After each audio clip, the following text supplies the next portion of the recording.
O verão está chegando e com ele os temporais comuns para esta época do ano. E um estudo divulgado pelo INPE prevê aumento na incidência de raios em nossa região. Só neste ano, 3 pessoas do Vale do Paraíba morreram vítimas de raios. E esse é o tema da entrevista de hoje com Maria Clara Andrade. O verão é a estação do ano com a maior incidência de temporais e, consequentemente, de raios. Somente na primeira quinzena de janeiro de 2015, foram mais de 3.200 registros somente em São José dos Campos. E neste ano, no Vale do Paraíba, já foram 3 mortes causadas por raios. E é este o nosso assunto de hoje. Nós estamos recebendo o professor Osmar Pinto Júnior, que também é o coordenador do Grupo de Eletricidade Atmosférica. Doutor, que vai falar para a gente sobre essa situação no Vale do Paraíba. Em primeiro lugar, doutor, como é que funciona esse trabalho que foi lançado pelo INPE de monitoramento com relação a essas descargas atmosféricas? Bem, o INPE opera uma rede chamada Brasildat, uma rede brasileira de monitoramento de raios, que nos permite verificar aonde os raios estão acontecendo em tempo real, em que regiões caem mais raios e assim por diante. E além de monitorar, nós temos agora ferramentas para prever a incidência de raios, como os raios vão acontecer amanhã no Vale do Paraíba e talvez até também dizer no próximo verão, onde os raios vão acontecer, com que intensidade no Vale do Paraíba. Já que estamos falando na próxima estação, qual é a previsão em termos de raios aqui para o Vale do Paraíba? Este verão nós vamos ter uma incidência de raios maior no Vale do Paraíba em relação aos últimos anos. Está previsto um aumento em torno de 20% na incidência de raios.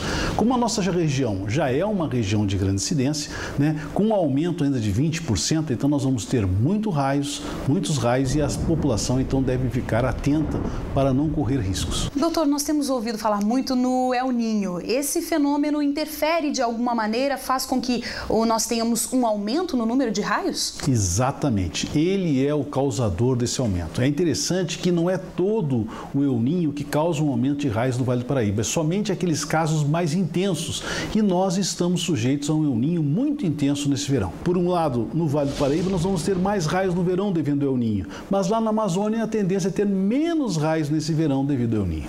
Doutor, nós começamos essa entrevista falando do número de mortes que nós tivemos relacionadas aos raios neste ano no Vale do Paraíba. Um caso em Pindamonhangaba, outro em Ubatuba e ainda um em Paraibuna. No estado, nós tivemos 16 mortes no ano passado. Gostaria de saber, professor, quais são as orientações para a população nesse sentido, o que fazer para evitar problemas com relação aos raios? O recorde foi em 2001, que nós tivemos mais de 10 mortes no Vale do Paraíba. Esse verão é um verão com uma incidência maior de raios, então nós temos que ter cuidado porque também podem acontecer um número igual a esse. Qualquer descuido por parte das pessoas pode acabar gerando uma fatalidade. O Grupo de Eletricidade Atmosférica do Instituto Nacional de Pesquisas Espaciais lançou essa cartilha de proteção contra raios. Como a população pode ter acesso a esse material? Essa cartilha é uma cartilha resumida com as principais circunstâncias que uma pessoa deve evitar para não ser atingida por um raio. Ela está disponível no site do Grupo de Eletricidade Atmosférica do INPE, o www.inpe.br/ELAT, onde qualquer pessoa pode ler essas informações. E ali, então, você vai verificar quais são as principais situações de risco, Ficar próximo a um objeto metálico, uma cerca de arame farpado, do lado de fora de um automóvel, ficar dentro da água, ficar debaixo de uma árvore isolada, dentro de casa, evitar de ficar próximo à rede elétrica ou rede telefônica, enfim, as principais circunstâncias. E no site do ELAT ainda existem outras informações onde as pessoas podem, vamos dizer assim, rapidamente, uma questão de meia hora, ler, e ficar atentas para não correr esses riscos no verão. Mas esses números desse ano indicam que 20% das mortes aconteceram dentro de casa, professor. Quais são as orientações nesse sentido? O que fazer para evitar problemas? Exatamente. Quer dizer, o risco maior é sempre ao ar livre, mas dentro de casa ainda nós temos 20% dos casos. É verdade que no país do primeiro mundo, como os Estados Unidos, 1% dos casos são dentro de casa.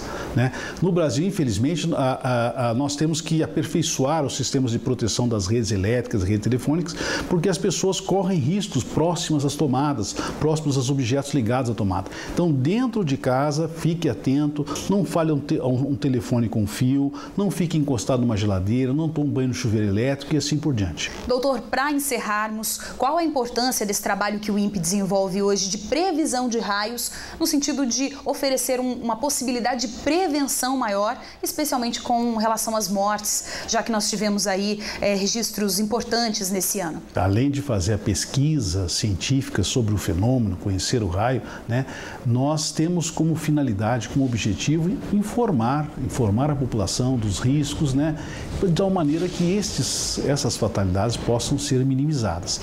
E isso aconteceu nos últimos 5 anos. O número de médio de mortes no Brasil já caiu de 130 para 110, né? E nós vamos continuar esse trabalho de levar a informação para as pessoas, para o cidadão, de tal maneira que a gente possa diminuir mais ainda esse número de mortes. Se houver bastante informação, se as pessoas forem informadas, o número de mortes no Brasil deveria estar na faixa de 30 a 40 e não acima de 100, como é atualmente. Muito obrigada, doutor, pelas informações. Ficam, portanto, os alertas para que a população tenha mais segurança nesse sentido, especialmente em situações de temporais. Nós conversamos hoje com o doutor Osmar Pinto Júnior, que também é o coordenador do Grupo de Eletricidade Atmosférica. Maria Clara Andrade, de São José dos Campos, para o Band Cidade. Obrigado, Maria. E por falar em raios, deve chover forte a partir da tarde e amanhã em toda a região. Hora de conferir a previsão do tempo.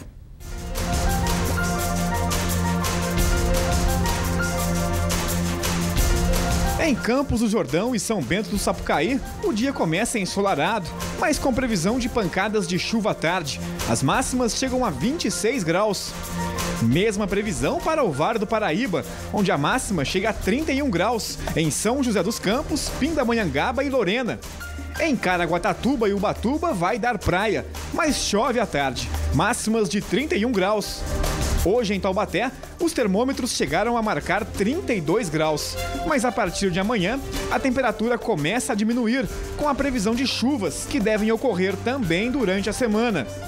Em Aparecida, o domingo será de sol com pancadas de chuva à tarde e chove no decorrer da semana, com queda na temperatura. Amanhã vai fazer 32 graus em Ilhabela e deve chover à tarde. Os ventos sopram a 4,5 km por hora. E veja em instantes, prefeito de São Bento do Sapucaí é cassado. E tem ainda as notícias do esporte e a agenda cultural para o fim de semana. Agora, 7h09, nós voltamos já.